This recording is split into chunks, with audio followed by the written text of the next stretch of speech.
جہاں پر لوط علیہ السلام کی قوم آباد تھی، یہ سدن نامی علاقہ نہایت ہی سرسبز و شاداب اور حسین تھا۔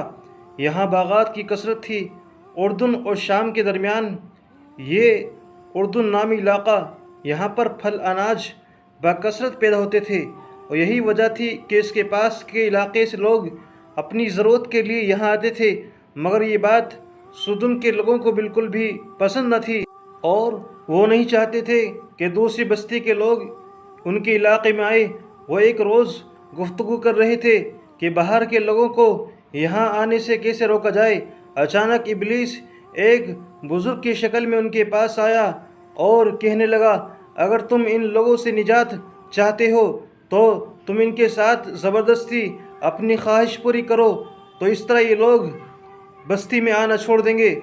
اور جب لوگ وہاں سے گزرتے، اور خاص طور سے ان لوگوں میں اگر کوئی خوبصورت نوجوان ہوتا، تو یہ لوگ اس کے ساتھ زبردستی کرتے اور اسے اپنی ہوس کا شکار بنا لیتے۔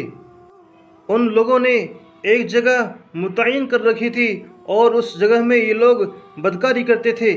لوط علیہ السلام نے ان کو سمجھایا کہ تم عورتوں کو چھوڑ کر مردوں کے ساتھ حرام کاری کیوں کرتے ہو؟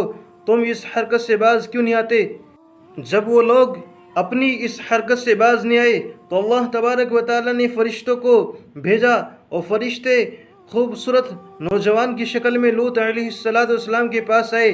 لوط علیہ السلام نے جب ان نوجوانوں کو دیکھا تو گھبرا گئے، اور ان کو خطرہ محسوس ہوا۔ اگر لوگوں نے ان کو دیکھ لیا تو نہ جانے یہ لوگ ان کے ساتھ کیا برتاؤ کریں گے۔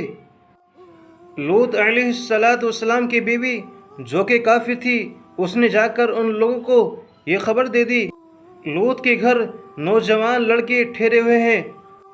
اور پھر بستی والے دوڑتے ہوئے لوط علیہ السلام کے گھر پہنچے اور کہنے لگے، اگر تم نے ان نوجوانوں کو ہمارے حوالے نہیں کیا تو ہم تمہیں جان سے مار دیں گے۔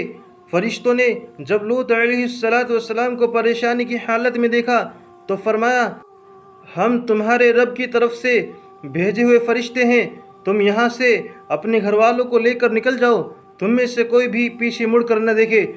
لوط علیہ السلام اپنے گھر والوں کے ساتھ وہاں سے نکلے، اور بیوی بھی آپ کے ساتھ تھی، لیکن کچھ دور آگے چل کر وہ لوٹ گئی، اور اللہ نے اس کو جہنم رسید کر دیا۔ اور پھر اس کے بعد فرشتوں نے اس بستی کو آسمان کی طرف اٹھایا اور زمین پہ دے مارا۔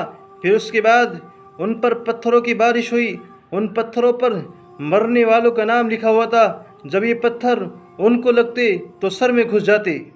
لوط علیہ السلام کی اس سرسبز و شاداب بستی کو اللہ تبارک و تعالی نے نہایت بدبودار جھیل میں تبدیل کر دیا، اور اس کے پانی سے کوئی بھی فائدہ حاصل نہیں کر سکتا، اور سمندر کے اس خاص حصے میں کوئی جاندار زندہ نہیں رہ سکتا۔ اس لیے اس سمندر کو مردار کہا جاتا ہے، جو کہ اسرائیل اور اردن کے درمیان واقع ہے۔